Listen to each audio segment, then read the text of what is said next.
Okay, we're back with Expert Village and we're going to start on our couscous salad.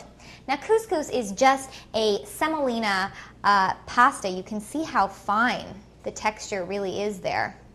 And I love couscous because it took me forever to master doing rice. I kept burning it or it was undercooked. Couscous is even easier than rice. So I've got a cup of water. I just filled up to the 1 cup mark. Put it in this saucepan and got it to a boiling point. I'm going to add a little bit of butter to that. Let that melt in there. A little bit of salt. Wait till the butter is all melted.